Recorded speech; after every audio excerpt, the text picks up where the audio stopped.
हूं आपके साथ आनंदमयी। राजनीतिक गलियारों की बड़ी घमासान, सीएपीएफ की तैनाती की मांग। पश्चिम बंगाल विधानसभा में विपक्ष के नेता शुवेंदु अधिकारी ने आरजीकर मेडिकल कॉलेज और अस्पताल में हुई बर्बरता के संबंध में केंद्रीय गृह सचिव अजय भल्ला और सीबीआई के निदेशक को एक पत्र लिखा और आरजीकर में सबूतों को नष्ट होने से रोकने के लिए सीएपीएफ की तैनाती की मांग। जम्मू कश्मीर के युवाओं के लिए दिए संदेश। मुख्य चुनाव आयुक्त राजीव कुमार ने कहा, मैं जम्मू कश्मीर के युवाओं के लिए एक लाइन कहना चाहता हूं। लंबी कतारों में छुपी है बदलते सूरत हाल, यानी जमहूरियत की कहानी। रोशन उम्मीदें अब खुद करेंगी गोया अपनी तकदीरें बनाई। जमहूरियत के प्रश्न में आपकी शिरकत दुनिया देखेगी नापाक इरादों के शिकस्त की कहानी। पूरी तरह से तैयार। विधानसभा चुनाव की तैयारियों पर हरियाणा के पूर्व गृह मंत्री अनिल विज ने कहा, अगर चुनाव की तारीख की घोषणा होती है तो हो जाए, हम पूरी तरह से तैयार हैं। आज तारीख की घोषणा होती है तो कल से नामांकन होने शुरू हो जाएंगे। हमारे कार्यकर्ता पूरी तरह से तैयार हैं। हमने चुनाव की तैयारी कर ली, कोई मतभेद नहीं। महाराष्ट्र में शिवसेना नेता संजय राउत ने कहा, महाविकास आघाड़ी ने आज एक बहुत बड़ी रैली का आयोजन किया है।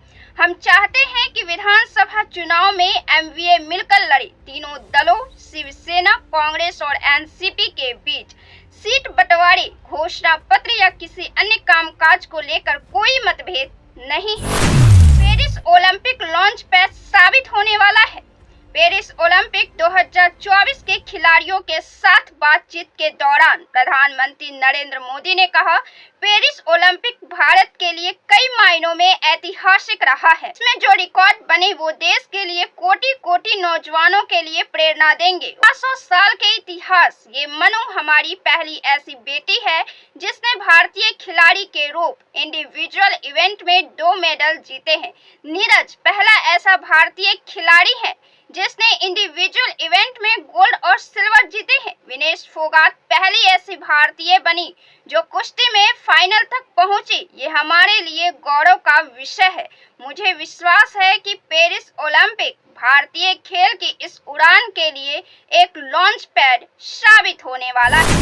चंपई सोरेन के बीजेपी में जाने की अटकलें तेज। झारखंड में विधानसभा चुनाव से ठीक पहले राज्य से पूर्व सीएम और जेएमएम नेता चंपई सोरेन के बीजेपी में जाने की अटकलें तेज हैं। चंपई सोरेन के बीजेपी के शीर्ष नेता के संपर्क में होने और उनसे मुलाकात के लिए दिल्ली जाने की चर्चाएं सियासी हलकों में हो रही है। चंपई सोरेन ने इस बारे में पूछे जाने पर मुस्कुराते हुए सिर्फ इतना कहा, आप लोग ऐसा सवाल कर रहे हैं पर हम तो आपके सामने हैं।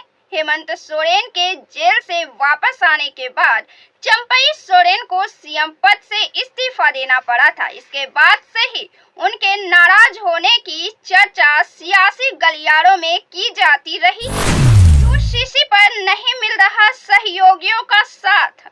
एक राष्ट्र एक चुनाव के प्रस्ताव पर राजग के सहयोगी दल एक मत दिख रहे हैं। प्रधानमंत्री मोदी ने लाल किले की प्राचीर से अपने संबोधन में एक राष्ट्र एक चुनाव की पुरजोर वकालत की थी। त्यागी ने कहा था कि उनकी पार्टी इस मुद्दे पर भाजपा से पूरी तरह सहमत नहीं है। जदयू और लोजपा दोनों ने पूर्व राष्ट्रपति रामनाथ कोविंद की अध्यक्षता वाली उच्च स्तरीय समिति के समक्ष एक राष्ट्र एक चुनाव की अवधारणा को अपना समर्थन दिया था, लेकिन यूसीसी पर जदयू, टीडीपी और चिराग ने समर्थन देने से फिलहाल इनकार कर दिया है। उन्होंने इस पर सोच विचार करने की बात कही है। ईंट का जवाब पत्थर से। जनसुराज सत्ता में नहीं है। आरजेडी और तेजस्वी यादव पर तंज कसते हुए प्रशांत किशोर ने कहा कि शराब और बालू माफिया से पैसा इन लोगों ने इतना लिया है और फिजूल की बयानबाजी कर रहे हैं। प्रशांत किशोर ने कहा कि अगर मान लीजिए हम पैसा दे भी रहे हैं तो आप ज्यादा पैसा दे दीजिए, आपके पास पैसे की कमी तो है नहीं। 30 वर्षों से बिहार को आप लोगों ने लूटा है। प्रशांत किशोर ने लालू परिवार पर हमला करते हुए कहा, अपने नौकरी के बदले कई लोगों से जमीन लिखवाई है, अपने लिए मॉल बनवाया है, कम से कम उस पैसे का इस्तेमाल अपने ही कार्यकर्ताओं को रोकने के लिए तो कर लीजिए। बीजेपी का नाम लेकर कह दी ये बड़ी बात। उद्धव ठाकरे ने कहा कि हमने जो बीजेपी के साथ गठबंधन में देखा वो अनुभव मुझे फिर से बैठक नहीं चाहिए। बीजेपी के साथ बैठक में हमेशा यह देखते थे कि जिसका ज्यादा सीट उसका सीएम होगा, तब वो हमारी सीट गिराने के पीछे पड़ जाते थे। यह कोई गठबंधन होगा क्या? महुआ मोइत्रा ने कहा, फैल रही झूठी खबर। महुआ मोइत्रा ने कहा कि इस भयावह रेप के बारे में गलत जानकारी दी जा रही है। 150 ग्राम का सीमन होने की रिपोर्ट भ्रामक है। ऑटोप्सी के लिए गए रिप्रोडक्टिव पार्ट का वजन 150 ग्राम है। ट्रेनी डॉक्टर की ऑटोप्सी और पोस्टमार्टम 3 डॉक्टरों और जुडिशियल मैजिस्ट्रेट की मौजूदगी में किया गया। इस पूरे प्रक्रिया की वीडियो रिकॉर्डिंग की गई। उन्होंने कहा कि क्राइम सीन से छेड़छाड़ करने के लिए कंस्ट्रक्शन करने की खबरें भी गलत है। क्राइम होने के बाद जगह को सील कर दिया गया था। पूर्ण बहुमत हासिल करने की स्थिति में नहीं। मैट्रिक्स सर्वेक्षण एजेंसी द्वारा किए गए टाइम नाउ द्वारा प्रसारित एक जनमत सर्वेक्षण के अनुसार अगर आज विधानसभा चुनाव होते हैं तो हरियाणा, झारखंड, महाराष्ट्र में कोई भी पार्टी पूर्ण बहुमत हासिल करने की स्थिति में नहीं है। झारखंड की सियासत में बदलाव के संकेत। जेएमएम के विधायकों में असंतोष फैला हुआ है। इसके अलावे पूर्व विधायक लेविन हेम्ब्रम भी नाराज बताए जा रहे हैं।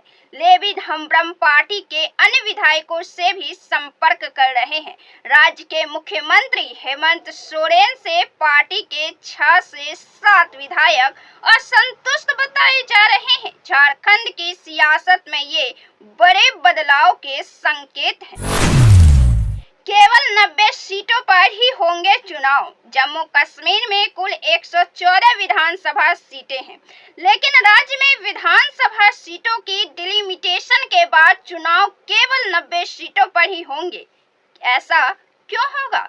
इसकी भी वजह है। दरअसल ये 24 सीटें पीओ को यानी पाकिस्तान अधिकृत कश्मीर में राजनीतिक और प्रशासनिक परिवर्तनों के कारण इनमें से केवल 90 सीटों के लिए ही चुनाव होना तय किया गया है। 114 सीटों में 24 सीटें पाकिस्तान प्रशासित कश्मीर के क्षेत्रों के लिए आरक्षित हैं, जिसका अर्थ है कि उन पर चुनाव नहीं लड़ा जा सकता है। इसलिए चुनाव के लिए उपलब्ध सीटों की प्रभावी संख्या 90 है। जम्मू संभाग में 43 और कश्मीर संभाग में 47। राज्य का विशेष दर्जा खत्म होने के बाद यहाँ पहली बार विधानसभा चुनाव होने जा रहे हैं। वक्फ की संपत्ति को किसी को छूने नहीं देंगे। उद्धव ठाकरे ने कहा कि मैं ऐलान कर रहा हूं कि अगर वक्फ बोर्ड या किसी मंदिर और धार्मिक संपत्ति को किसी ने छूने की भी कोशिश की तो मैं ऐसा नहीं होने दूंगा। यह मेरा वादा है। यह किसी बोर्ड का सवाल नहीं है, बल्कि यह हमारे मंदिरों का मामला है। जैसा कि शंकराचार्य ने कहा कि केदारनाथ मंदिर का 200 किलो सोना चोरी हुआ तो इसकी जांच होनी चाहिए और जीने मत दो। राजस्थान की पूर्व सीएम वसुंधरा राजे इन दिनों प्रदेश के दौरे पर हैं। वे उपचुनाव से पहले प्रदेश में सक्रिय हो गई। इसी क्रम में वे आज उदयपुर पहुंची। यहां उन्होंने एक जैन संत के चतुर्मास पर आयोजित कार्यक्रम में हिस्सा लिया और शिष्टाचार लोकाचार को लेकर अपनी बात रखी। पूर्व सीएम ने कहा कि जैन धर्म का सिद्धांत जियो और जीने दो, लेकिन कई लोगों ने इसे उलट दिया है। जियो और जीने मत दो, यानी खुद तो जियो लेकिन दूसरों को जीने मत दो। ऐसा करने वाले भले ही थोड़े समय खुश हो जाएं, पर वे हमेशा सुखी नहीं रह सकते हैं, क्योंकि जैसा बोगे वैसा काटोगे। राजे ने कहा कि प्रधानमंत्री नरेंद्र मोदी की सोच को आगे बढ़ाते हुए सभी लोग भारत के विकास में अपना योगदान दें। उन्होंने 2 पंक्तियां भी सुनाई। काश ऐसी बारिश आए जिसमें अहम डूब जाए, मतभेद के किले ढह जाए, घमंड चूर चूर हो जाए, गुस्से के पहाड़ पिघल जाए, नफरत हमेशा के लिए दफन हो जाए और सब के सब मैं से हम हो जाएं। तो ऐसे ही राजनीतिक खबरों से जुड़े रहने के लिए देखते रहें प्रेस बिहार। वीडियो को लाइक करें, शेयर करें और चैनल को सब्सक्राइब जरूर से कर लें। बहुत बहुत धन्यवाद।